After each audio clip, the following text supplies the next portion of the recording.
Hello, everyone, and welcome to Clea's World. I am Clea Annecchiarico, and today I have with me a wonderful person. She's a friend of mine who I've always admired because she doesn't just talk the talk, she also walks the walk. Her name is Danielle, and I can't wait to introduce her to you. But before we move forward with this video, I would like to ask you to please like, share, and subscribe to my channel. And absolutely, I love to see your comments to let me know if this resonates with you. This is going to be a treat for you guys today. Danielle is it. She is doing some amazing things out in the world, and I can't wait to hear more about this as well. All right, so hi, Danielle, welcome. Hi, thank you for having me. This is exciting. I'm super excited about this. So before we move into the theory that's brought you to do the things you're doing, I would like to give a little introduction about you. Can you tell us a little bit about yourself? Well, the basic, like demographics are I'm a middle-aged white woman who has 4 children, and I'm married. My husband and I have been married for 8 years. Our children are almost 19 and 11, 7, and 4. And we've got a big age gap. I feel like we are experiencing almost all phases of parenting right now, except for like the newborn and infant phase. It requires a lot of agility in parenting lately because we're going from like toddler meltdown to teenagers staying out too late and coming home later than expected. Just like there's a lot going on here just within the parenting realm itself. I'm also a chiropractor. I've been in practice for almost 15 years. I run, you could say, an online business that I started in 2016 that when I started it, initially the focus was really specifically on women who are chiropractors and helping them grow their practices, that thing we call work-life balance. And we can talk more about the importance of that specifically, but now I've expanded so that I serve all kinds of health and wellness practitioners, regardless of gender or regardless of the modality that they practice, because what I found is really my mission is to help change health and wellness on the planet and really help more people find the solutions that they need so that they can actually be healthy, right?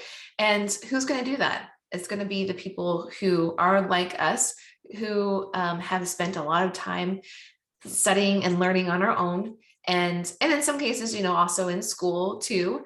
But a lot of people that even have gone to school for a long time, they also have spent a lot of time learning on their own, learning outside of the institutional education to really find what works for themselves and for others to help them live the optimal wellness that we're always talking about, but that seems so elusive for so many people. So that's the quick rundown. Well, that's wonderful. I can see that you already have to have a lot of energy to handle all those things at once. And unfortunately, that's what's required of us, just to keep our heads above water. And if you're trying to change the world on top of that, that's definitely a handful. But you look like you're doing fine with it. I mean, you look great. So hopefully that's not, that remains the case, because it's definitely an uphill battle is what it feels like sometimes. I am so happy to know there are people like you out there, though, doing this. It really does though feel like an uphill battle. Even if I look like I'm really healthy and well, I was just discussing with my husband right before we started recording, I have some new symptoms going on in my hand. And I have sort of hesitated to say or share this with people, but I have early symptoms of MS.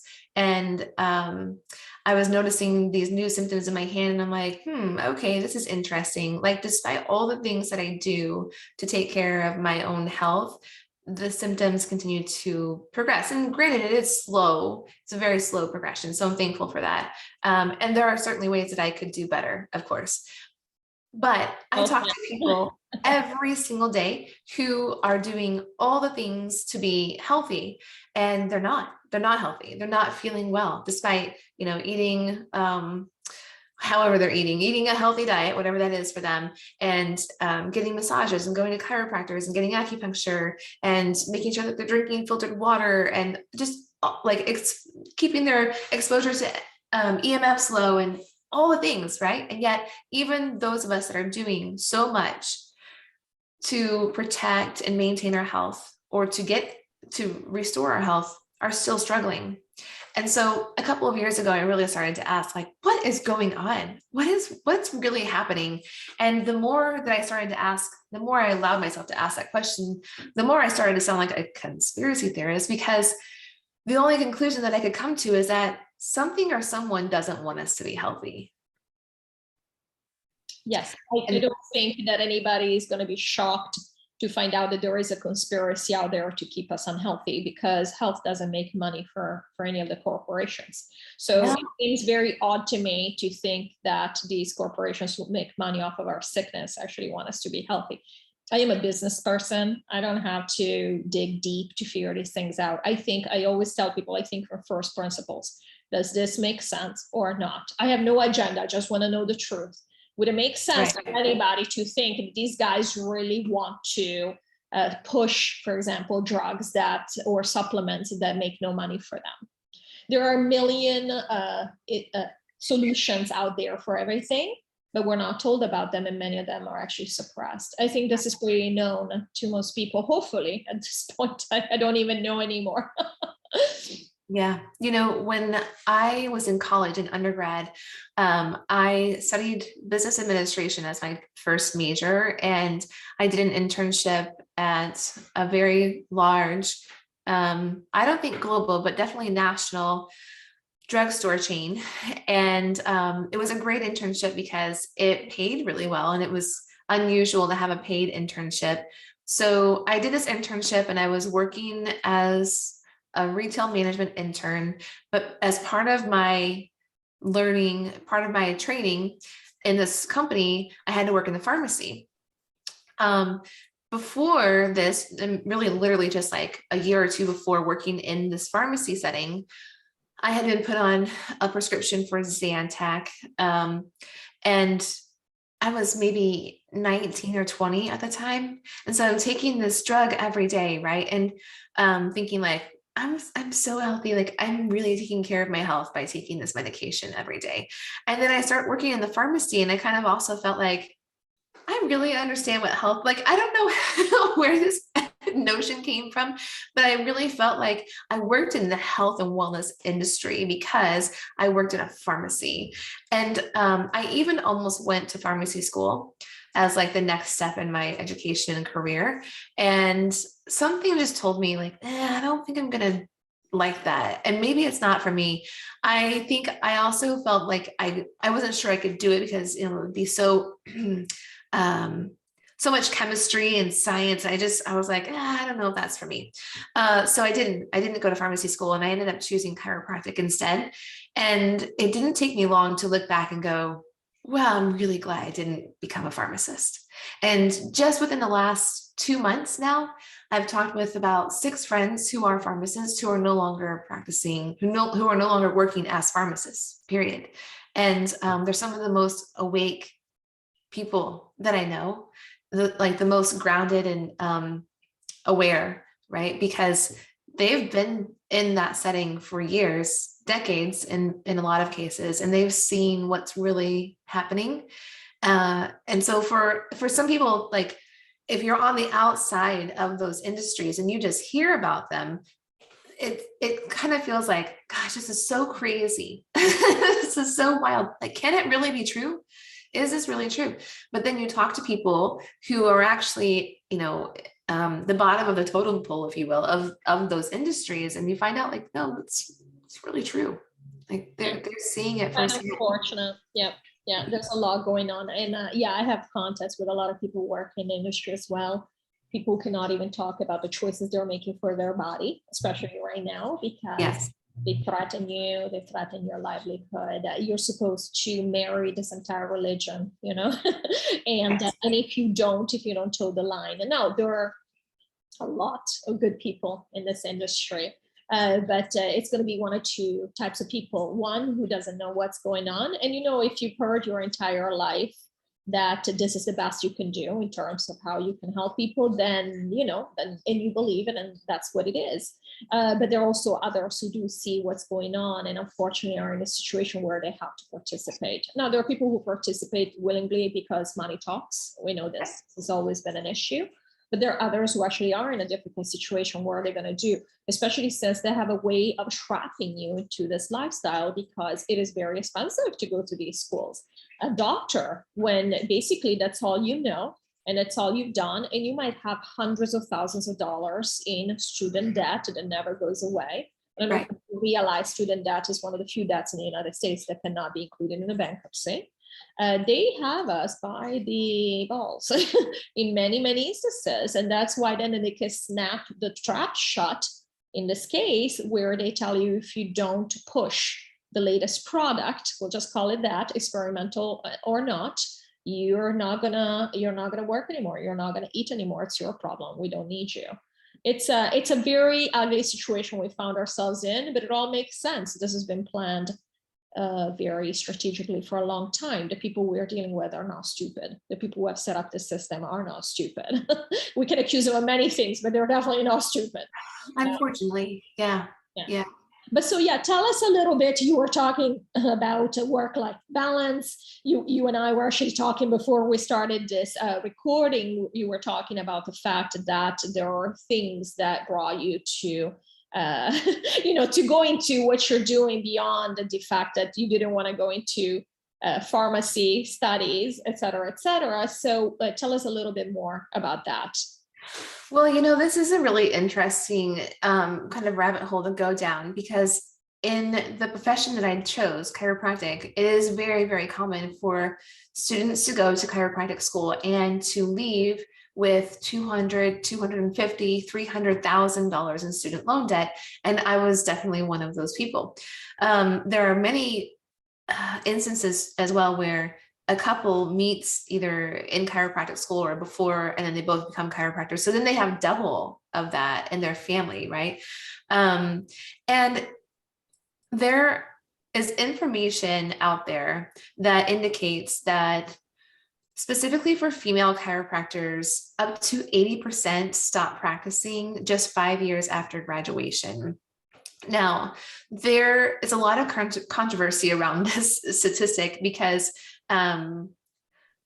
well, for a lot of reasons. Of course, it doesn't bode well for the chiropractic schools, right? Like, that's not a great statistic for them to have out there for their enrollment purposes. And I think even within just the chiropractic industry or profession as a whole, there are many people who are like, no, I have such a great experience and this is such a wonderful profession. That can't possibly be true. It's like they're in denial about the possibility that this is actually true and this is what is actually happening, just because it's not their own lived experience. So there's a lot of controversy around this one statistic in and of itself. But if we were to assume that it is true, or something even close to it is true, what if it's 50% of women stop practicing after 5 years? Or what if it's 80% of women stop practicing after 10 years? That means that the vast majority is still leaving practice, right? And in some ways, maybe that's just what needs to happen. Maybe that's, each individual person's life path and what they're meant to experience. But the thing about this, there are two actually. One thing about this is that nobody leaves practice after 5 years or even 10 years with their student loan debt paid off.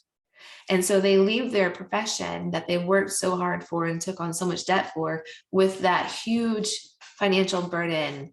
And a lot of people feel a lot of shame and guilt around that. And so then we know how that also affects all the rest of their life after that, and then their children's lives and so on, right? And we know that that's, well, I know, that's not a mistake that's happening, that we're taking on this much student loan debt and feeling like we can never repay it.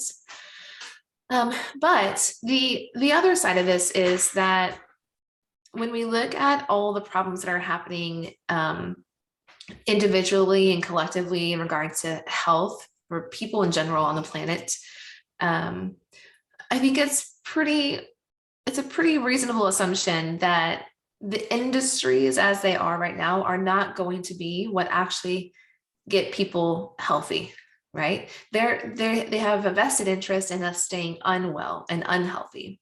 So if we want to see those systems change, who's going to do that? Who is going to actually create that change?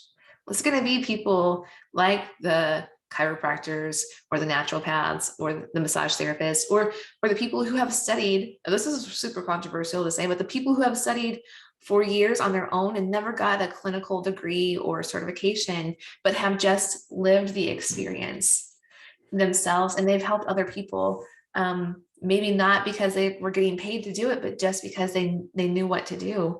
And in many cases knew, like, the worst case scenario is that nothing changes. There's really been no harm done, right? Yeah. So that is a driving force for me in my life and in my own business as well, because I started to feel this probably back in around 2016 when a certain person was potentially going to become the president of the United States. I was like, something doesn't feel very good about this to me. And then I started to learn on my own and from friends, and found out the connection between person to other industries. And I was like, if that person becomes the president of this country, the zombie apocalypse is happening real soon. In fact, I was even having nightmares / dreams. They weren't always like terrifying or scary, nightly for over a year, about living in the apocalypse. And like how that played out was really interesting for me personally. It really started to like get me to ask some questions about beliefs that I held before. Like, how would I be able to protect my children if, for example, maybe zombies are not coming, but maybe someone just breaks into our home and wants to take our resources? What would I do? How would I protect them? And things I didn't have before, right? That I thought, like, that's not for me. I was now thinking, maybe I need to have those things. Maybe I need to reconsider why I felt like those things are not okay to have in the first place. And that's just one example of like how my belief system changed throughout this experience of having these nightmares and dreams for almost a year and a half. And I am so sorry. I want to highlight something you said, which you're referring to is the fact that all of us have been taught and trained to rely on authority, to protect us, to take care of the things that matter in our lives, actually the most important things, which is our safety, our health, even our education. And we found that this has been used against us because when push comes to shove, we see the results. Yeah. You don't have to go down the rabbit hole. You don't have to believe that it was done on purpose. But even if it wasn't done on purpose, best case scenario is we're run by a bunch of incompetent people. Yeah. And so it doesn't really matter what the intention behind screwing up these systems was. What matters is what is staring us in the face, which is the fact that the system doesn't work. Mm-hmm. Now we can see it crumbling in front of our eyes. What's the apocalypse at the end of the day? It's the revelation. It's all it is. In fact, even more hysterically, in my opinion, is that from the Greek, it means the dropping of the mask, which is kind of funny when you think about it, that we're actually seeing that in real life. A lot of people who are in fear will agree to do certain things because they don't want to see. They don't want to see what's going on. It's very hard to cope with the idea that you've been living in a system that's now crumbling, and that is not what you thought it was. But a lot of us have been put in a corner to the point where you either die or you fight back. And when you fight back and you start analyzing what's going on, you realize there is so much that is wrong and that it is up to us. I like what you said about who's going to change these systems. Who are you waiting for? Who's going to come in and save you? I mean, a lot of us have the savior complex. There's someone out there better than us. It better not be us, but anyone else. But it doesn't work that way. Only you can make a difference in your own life at the end of the day. So I like what you've been saying about, you had to reconsider some of the tenets that you were holding on to and have to change your stance on certain positions. This is part of growing up. We know better, we do better. That's all there is.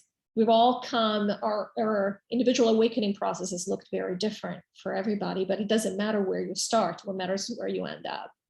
Well, thankfully this particular series of nighttime experiences did stop. And interesting side note, on the night of the 2016 election, I felt really anxious because I was like, we're doomed either way. This is not good. But I felt really clear that the person I was referring to, who has the connections to the industries that we don't want to be a part of, I felt really clear, like, if that person wins, like, I don't know what we'll do exactly, but like, we're going to have to figure out how to protect our family in a different way than what we've done before. Like, things are going to change. Well, I mean, things did change with the outcome of that night. The point that I was getting to is that I stayed up late. I was feeling really anxious. I needed to know what the outcome was. And my husband was like, I'm going to bed. It's too late. I'll find out in the morning, whatever. And finally, the announcement was made of who the winner was. And I was like, okay, okay, I think, but we're also in for something. Like, I knew that we were in for something really weird, but I just felt such a huge relief. I went to sleep that night, slept well, just went about my normal life for the next few weeks. And I was standing in the kitchen one day, just doing the dishes, listening to music. And all of a sudden the thought came to me, I haven't had a nightmare about the apocalypse. And how long has it been? And I was like, oh my gosh, the last night that I had that kind of dream was the night before the election. And still, I've told this story many times. I don't usually talk about it on the internet, but when I tell this story, my whole body gets, like, I just feel it in my whole body. Whatever that was that I was experiencing, there was a connection. I don't know what it was. Some people get really upset when I tell them this story, and other people are like, wow, that's amazing. That's really amazing. You should tell that story to more people. And it's not to say that I'm a huge fan of the alternative outcome, because that's not necessarily the case. But it was like the lesser of two evils. Yeah, which is unfortunate. That's what we've been, again, trained to accept, is that we can just, in Italy, we say you close your nose and you go vote. I'm like, that's not really a great alternative you're giving me if I have to close my nose because I can't smell what's going on. And then that way I vote. But it just tells you what we've been taught to accept, like this is somehow acceptable. But again, you're never going to have problems resolved at the top level. We've been living in this top-down system where we wait for somebody to tell us what to do, and we call ourselves free, which is quite interesting and fascinating to me. The future, which is the present, this is already happening as we speak. There are communities that are setting themselves up where in the future is going to be all grassroots level. We are going to decide how things work, and we're not going to have, a formal authority, federal level authority. Lots of things are changing that many people might not be aware of, but this is happening. And if you actually are looking for the signs, you will find plenty. In fact, I started seeing signs of this happening years ago, when this wasn't even something that people talked about, or that normal people, your average person that you might actually know, you wouldn't hear of them moving to the country or moving to a different state because it's untenable where they are. This is it's fascinating. We're living through historical times, and even the fact that we have discovered that we can't quite trust our processes, our democratic processes. And I do this because there is no democracy. Right. Many people, for example, it's fascinating to me. Many people think that democracy means is the rule of the majority. Whereas it isn't. When you actually break down the numbers, it's the rule of the minority, because already it's only a small majority that goes to vote. And when you have a 50-50 situation, pretty much, it means that a small minority of the country, I've actually run the numbers, a small minority of the country, you might be lucky if it's around 30% of the country is running the other the other 70%, telling the other 70% what to do. We have been taught a lot of things that are not based on real facts. Let's just leave it at that. Even if we think we know, we don't actually know. We've never looked into them ourselves. So we talk a lot out of, a lot of nonsense until we stop and actually analyze where our thoughts come from. And a lot of us don't even have the instruments, the tools to do this. Well, I grew up in a very small town, a rural part, a very low income area in Missouri. And I sort of always wanted to like rebel against the culture there, which was stereotypical rednecky kind of culture, right? And it was like, let's go hunting, let's get our guns and go hunting, let's go fishing, get your boots on, we're gonna go mudding, which I don't know if people even know what mudding is outside of that area, but it's like just riding in a Jeep or an old truck in a swampy, muddy area. And I can look back now and see why I wanted to rebel against the culture of the place that I grew up in was because I was being indoctrinated to see it as less than. And this is really challenging for people because most people also see that kind of culture as less than, right? But there's that like the ruggedness of being able to like hunt and fish and get your own food. We are taught that culture is uneducated. And I really wanted to be an educated person. I really wanted to be like a higher class person. And so what did I do? I rebelled against that culture. And I went to school. I went to college for 10 years. And at the end of those 10 years, could I grow a garden? Could I find my own food? Could I grow it? Could I hunt for any of it? Did I have the ability to do? No. And so what I had the ability to do was recite some facts that I memorized from books or, from other PDFs or whatever I had been given in class. And without the information in my brain, I would not be able to sustain my own life, despite how hard I had worked to climb the ladder, right? So waking up to this was a really interesting process for me. I wouldn't say that it was painful, but still now it's been years. I look at certain aspects of things that I have believed or held on to in the past and like, why did I make certain choices? And it's largely because I, as many of us are indoctrinated into a culture that makes us dependent on the systems, the same systems that certain aspects, certain what's the word I'm looking for? I want to say sex, but like that's not the right word. Certain parts of our society today say are oppressive and they want to dismantle. Okay, yes, they are oppressive and yes, let's dismantle them, but do you have the ability to survive on your own without them? And for a lot of people, the answer is no. If those systems were truly dismantled, they would be gone very quickly. Yeah, agreed. There must be a transition period. I think a lot of people who are looking into this and do feel the oppression are feeling also very anxious about what they're going to do. For example, I am not capable of hunting, or I don't know how to fish. If I think about the entire the gamut of what I would have to learn to take care of my life, it could get overwhelming very quickly. So right. The point is, I'm glad you brought this up. The point is that we don't have to revolutionize our lives. It can take small incremental changes. Example, stop doing business with the huge banks that are, okay, I was going to say the word CRIMINAL. I'm just going to say they're not nice. They're not nice organizations. They have been caught doing crime. I'll just say it because they have been caught. They are repeat felons. These banks, and they're not. Let's just say they're not on the side of the light.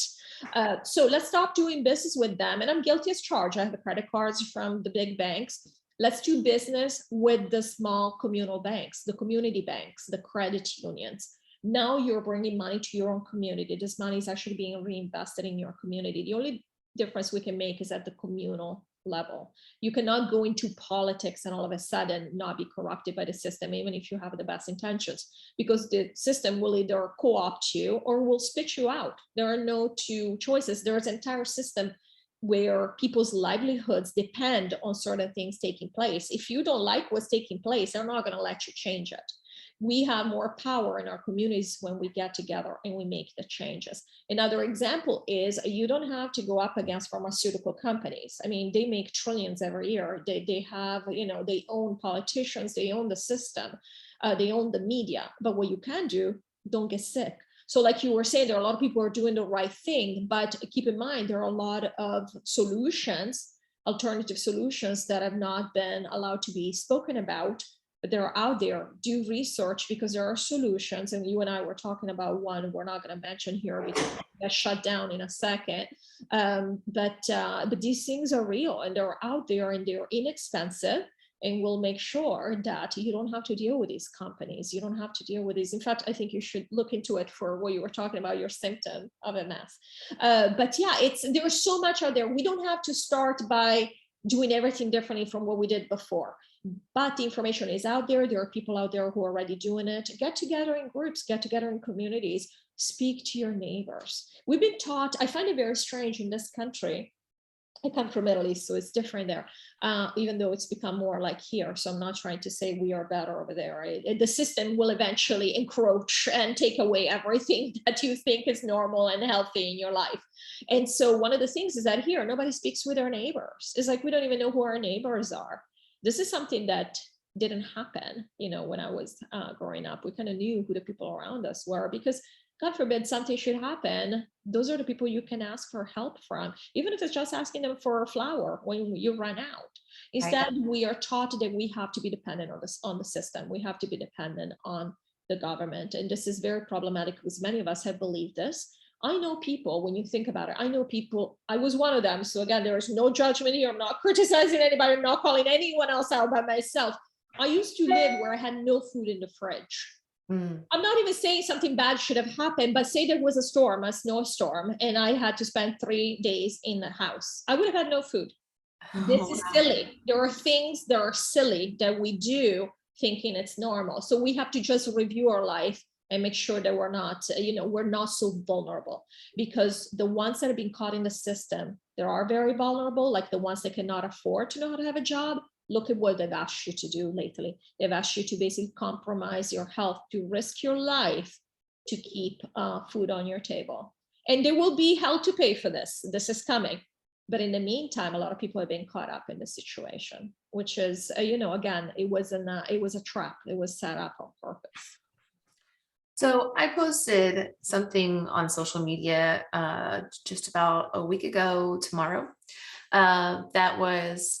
it felt like a bold thing for me to put out there.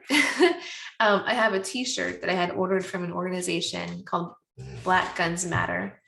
I got this t-shirt, I don't know, maybe in August. So I've had it for a few months. I guess that's almost half of a year. And I put it on one day. The t-shirt says, F that thing that's being pushed on all of us right now, right? But it's the full words. And just 3 very short, concise, clear, pungent words.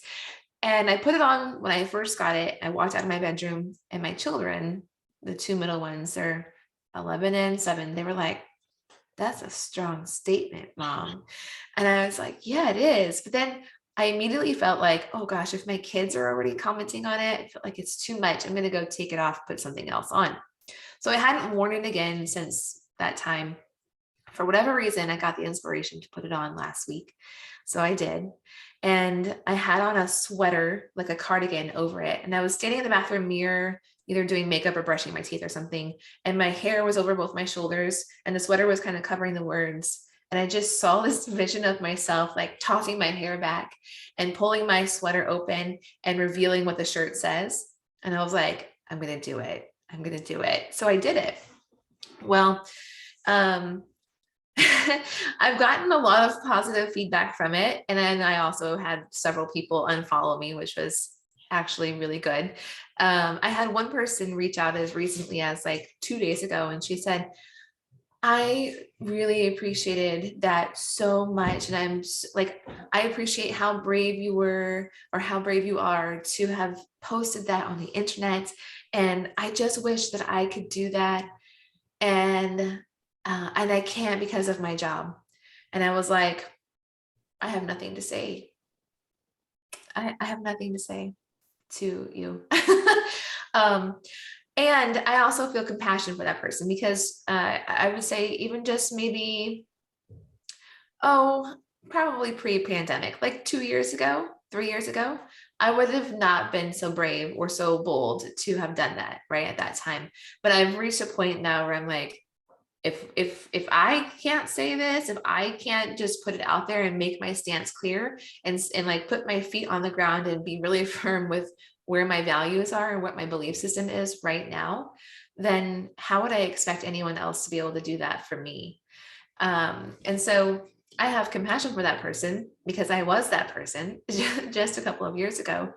And at the same time, I wasn't going to say to her, oh, it's okay, I understand why you don't feel like you can express yourself or share your opinions or your beliefs. Because when we don't speak up, we're just continuing the problem. And it's a really big problem right now. Like this is probably, well, I would say in my lifetime, this is the biggest event that we've experienced in the planet's lifetime for a while now. Yes, I feel like historical times. It's I not kind of just go back and forth. I'm like, well, there was the Holocaust, and there have been world wars, like, is this as big, is this as monumental as it feels like it is to us that are living through it right now? And I asked myself, like, what would my grandparents say? Both of my grandfathers were veterans of World War II, and they were in Germany. They saw things firsthand that I haven't seen. But at the same time, that's not to say that like what we're going through right now isn't monumental. It's a different style of war. That's why a lot of people are missing it. Yeah. And it's live or die, because what you're talking about, these wars were created with the same intent of what's happening right now by the same group of people. And in a sense, they've gotten smarter about it, right? Because now it's not so obvious what's happening. If I don't think I can say the word that was just coming to my mind.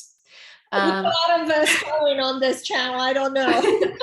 So if we were to look at what's happening or what's potentially happening over the next couple of years ahead of us as a genocide,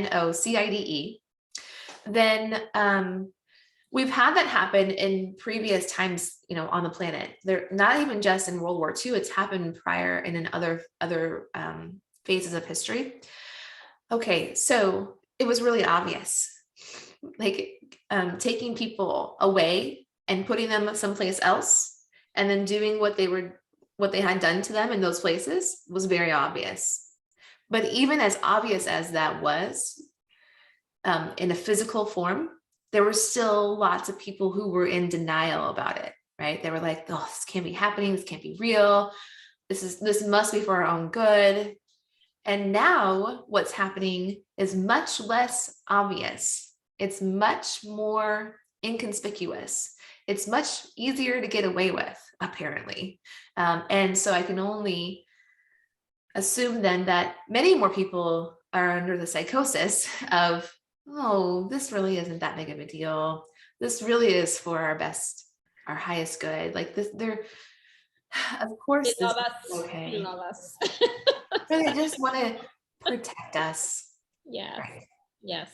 I think that, so I think I do, this is my belief, and I know you're aware of my book. I know you bought a copy. I don't know where you are in the reading part of it, but I do speak about 3 groups of people. And the first group of people is what you're referring to right now. We have been, the way that I look at this is in terms of, we have been trained and programmed our entire lives to put up with narcissistic abuse. We have been narcissistically abused forever, since birth. It started with our parents. When you ask what's wrong, because you know that something is wrong, and your parents thinking they're protecting you, they're not doing it because they hate you.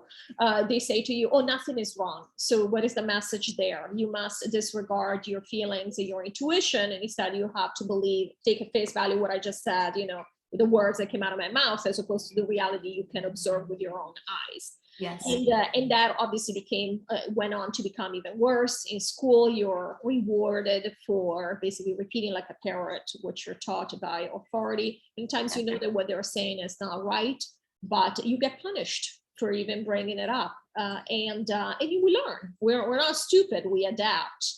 But again, today if push comes to shove, right, we're gonna have to heal ourselves from this abuse, because we all carry the signs of it, at least in many areas of our life. I always say, if you're not rich, you still have signs of abuse. If you're not healthy, you still are carrying the signs of abuse.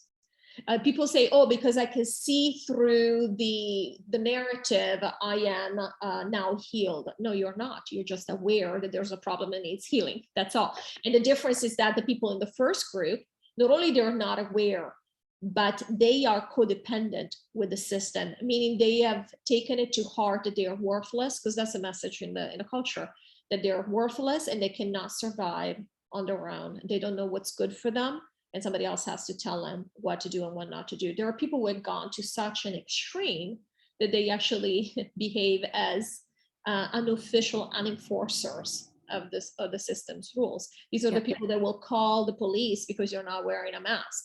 These are the people that will call, even in daily life, to call the police because you have a party, and God forbid, they're not having a party. Why should you have fun? These people rely on strong authority to give structure to the chaos that they feel inside. Okay, these are the people that you're referring to, that during those ugly periods of history used to call it, they pretended that nothing was going on. In fact, they were the ones often who were turning in their neighbors.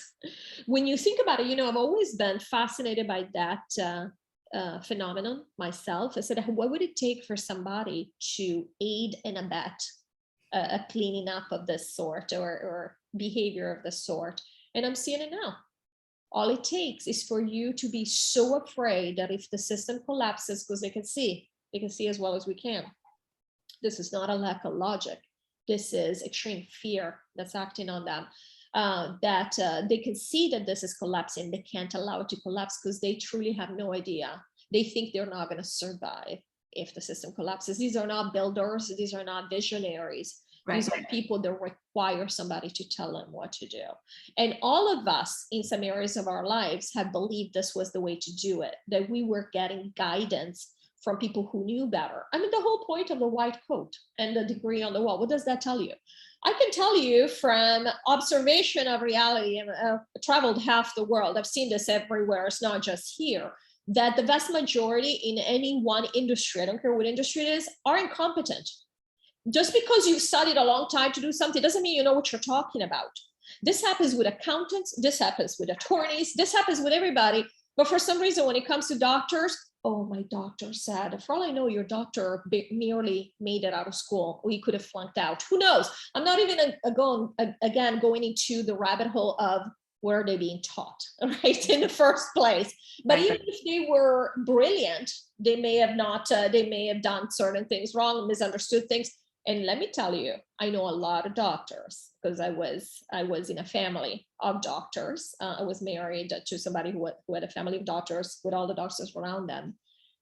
They don't keep up with their education. What they call continuing education is being invited to dinners that are sponsored by Big Pharma, and where they basically told, it's like a commercial. They basically get a commercial that instead of lasting 1 minute on television, lasts for 30 minutes. Right. And they're not told studies, they're not told nothing. And all of a sudden they are prescribing these drugs. They have no idea what these drugs do. They have, I mean, it's just ridiculous. If you start digging behind the scenes, it's not even that hidden. Anybody who's interested in knowing the truth about things, it's all available on the internet. You don't have to, you don't even have to be inconvenienced to find out. But a lot of people are afraid of finding out. They can't afford a crack in the wall, because you put a little crack in the wall, the whole dam comes crashing down, and it's very scary for a lot of people. Unfortunately, we are talking about history here. And a lot of people are sitting on the wrong side of history, because now it's not just turning on in your neighbor. Now you're actually destroying yourself. You make certain foolish choices this time, it's not your neighbor who's going to be taken out, it's you. And you play the Russian roulette enough times, it's going to get you. That's how it's designed. So good luck with that. There is a cost to our decisions. And I keep seeing this meme that is wonderful, and it says, you can, let me see if I can remember it properly to do it justice. You can ignore making certain decisions. So you can ignore certain things, but you cannot ignore the consequences of making those decisions. In other words, you cannot run from the consequences of your actions. The whole point of being a nurse is to learn about consequences. And a lot of people are going to learn the hard way. For a lot of people, it's always been easy to hide the consequences of their decisions behind saying, oh, but this is how the system works, or this is what I've been forced to do. Guess what? At the end of the day, it's still your decision. I can expect that a lot of people will be railing against the government when it comes out to what these drugs are doing. I know they will be pulled in the next few months because I have my own guidance. And then they will turn around and say, but you made me. Really? We're not children anymore. Nobody can make you do anything. I understand you're making it really difficult for some people. Some people are truly choosing between livelihood and risking their health. But at the end of the day, the consequences are yours. This is it's a huge decision that you're making very likely. You know, going back to what you were talking about with doctors and prescribing drugs, I must have just started chiropractic school. I mentioned near the beginning of our time together that I had been prescribed Zantac. And so I was taking Zantac every day and thinking like, this is good for my health. And at some point, I feel like it was mostly on my own. Maybe it was divine intervention. I just started to question, is this good for me to keep taking this I'm like, what am I going to do? Just keep taking it for the rest of my life? Like, that doesn't seem to make sense.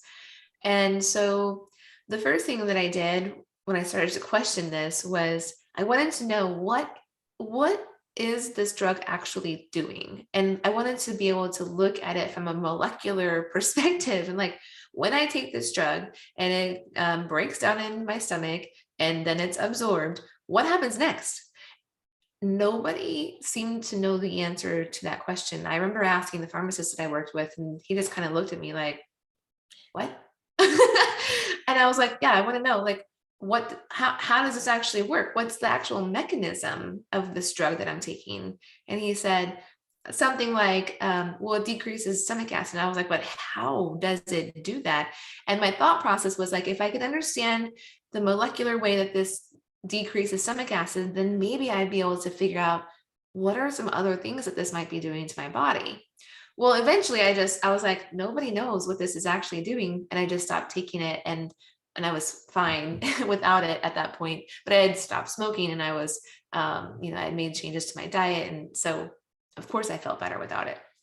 But yeah, it's interesting. I can only assume, because I don't know, because at this point I don't care if that kind of information is available for medications now. Like, does any medical doctor know the answer to that question now, all these years later, 20 years later? I don't think so, but I don't know. And so, most of us, like, I think it's probably really obvious. We just get these medications and we take them, and they're kind of like Alice in Wonderland, like, eat this, and you eat it, and then you grow 6 feet taller, or whatever happens. And we trust that it's going to do what we're told that it's going to do, and that's it. And we've been talking a lot about indoctrination. And that we've been so heavily indoctrinated to take these little things that we think are just benign. They're just going to magically do this one thing that we needed to do, and that's it. And it's not going to have any other effect on our bodies. It makes zero sense. When you think about it, break it down, it doesn't, but we've been taught not to question. Again, right. School, we've been taught not to. It's almost as if no one even thought to ask that. When I was asking that myself and I was trying to find an answer to this, everyone that I asked was like, I don't know, never thought about it. I don't know what to tell you.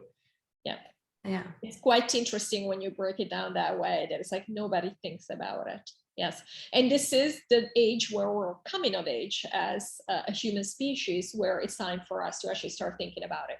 We're moving, you probably know about the Great Awakening that's going on. The way that I think about it is very simply the fact that we're emancipating ourselves. We are becoming adults. And what do adults do? You're supposed to look into things and decide for yourself. So you can take it on a very spiritual path, but really in a 3D way. It's a matter of you put yourself in charge of your life, as opposed to outsourcing everything that matters to somebody that you assume has your best interest in mind. This is interesting to me. If you have a baby and you're looking for a babysitter, you ask for references, you ask your friends who may have had their children with this person, you do all kinds of checks. Even when they haven't, maybe you call them a few times, make sure everything is okay. But somehow we put our children in schools and whatever happens, happens. Mm-hmm. Like all of a sudden these people know something. I mean, these are normal people. If you have such low self-esteem that you think you cannot handle these things, what makes you think these people are any different from you? They also have low self-esteem issues, and they also are not that great in a lot of things, because just like the rest of us humans. But we just assume that that's the job they're doing because that's their vocation and they're really, really good at it. Maybe 10% of them.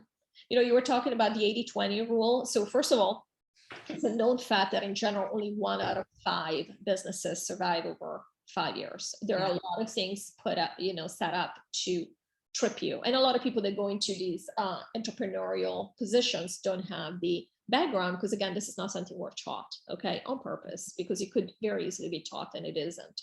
But the other problem is that it's the 80-20 rule, right? It's always 20% of a situation that normally makes up, compensates for the other 80%, because the 80% is expected, it's almost like a bell curve, is expected to fail or not be up to par.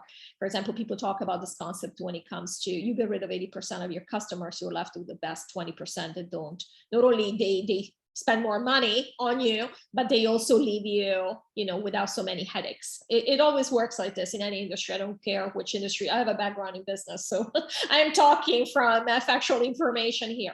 But what ends up also happening is that in real life, it's really more like 10% versus 90%. Yeah. So until you found the top of the top, la creme de la creme, as they say, of a person in a certain position, don't assume that they're all equivalent. They're not. As I said, I lived, my ex-husband was part of a family of doctors, nurses, etc. I remember one time my ex-mother-in-law was trying to push me to have certain things injected in me. Let's just put it that way. And I said to her, why would I do that? I said, do you know that there was a law passed in 1986 that makes these providers, these companies, liability free? I said, why would you think they would need to be liability free if this was such a great idea? And she had no idea. And she had been in that business, because it's a business, for decades. So these are the people you're taking your advice from. I'm like, you know what? I'll take my chances. I'll take care of myself. And I'm not trying to push everybody, throw everybody under the bus.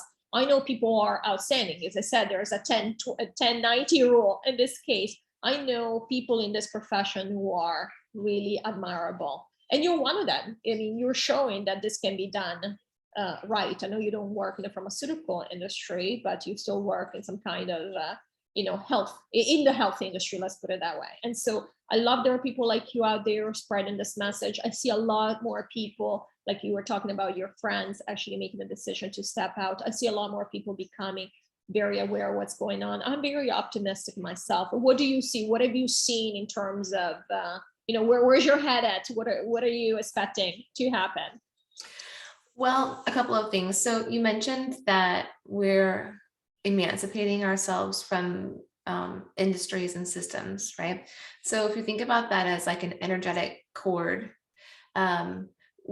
especially with so many people right now at these tipping points of their own awakening, when they start to wake up to the reality that we live in, and they start to make different decisions and they start to emancipate themselves from these systems and industries, it changes that energetic cord, right? And so then the systems and the industries, I guess you could say, they feel that, but there's something invisible, something intangible that happens as a response. So it's like kind of going in both ways. Is it the chicken or the egg? Who knows, right? Like, are these systems coming down because they have to, because they're not sustainable? Or are we as the individuals changing ourselves, and then that's changing those systems and industries? Who knows? I don't know if it really matters. All that matters is that it's all happening, right?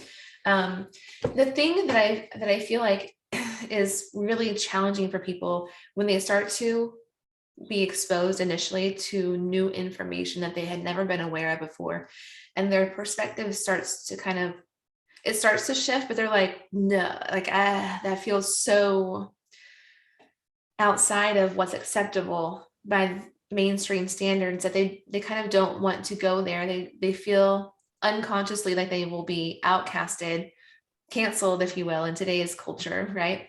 That they don't want to get into that realm. But if you can accept that that's going to happen, it will happen, right? Instead of trying to make it not happen, instead of trying to make yourself always included and no one ever rejects you or thinks that you're crazy or says anything negative or harmful about you, it's going to happen. And when you accept it, then that gives you a different ability to move forward, instead of trying to avoid the thing that you're going to have to face at some point, now or later. And I also feel like there's another component to it where it's like, when you start to wake up to these different perspectives and your belief system starts to change, then you have to start making different decisions. And that means that your life changes, right? And as your life changes, then you start to become different, not just on the inside, but on the outside. You look different. You look different to other people. Maybe your physical surroundings change. You move to a different location, whatever it may be. And so it's not something that we can run away from at this point. As your belief system changes, your life is going to change. It's inevitable. And so instead of trying to hold on to everything and make it the same as it always has been, you've got to just like surrender to these changes. Because if you can let go and trust now, it might be perhaps easier than if you just keep holding on and you keep holding on and you keep holding on.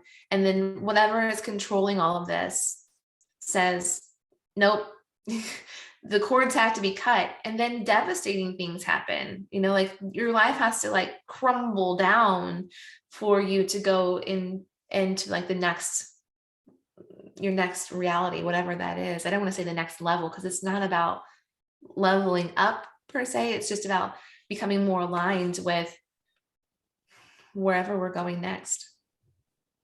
That's beautifully said. I have nothing to add. It gave me a lot of stuff to think about that I have encountered in my own life, but you just said it beautifully. So I don't even want to say anything else in regards to it. I think you explained it really well. And it is a choice, but sometimes the choice, you don't even have the choice. It's just coming to you and it's time, right? We're all growing up. Well, would you rather make the choice, or would you rather wait until life gives you no choice? Right? Excellent. Yeah. I mean, yes, that's wonderful. So let's, I think we've been going for a while. This has been an excellent conversation. I really appreciate your time. Is there anything else you'd like to say before we wrap this up? Nothing comes to me at the moment. I really would just want to encourage people to trust yourself. If there's nothing else happening in a positive way that you can see, like the thing that I can see is that more and more people are trusting themselves than ever before. They're listening to whatever it is that guides us internally. And I've really come into a place now where I know for certain that my authority is God, and whatever God is. I'm not quite sure about that yet, but that's my authority. Like that's what that's what holds me accountable, right? That's who I'm accountable to, or what I'm accountable to.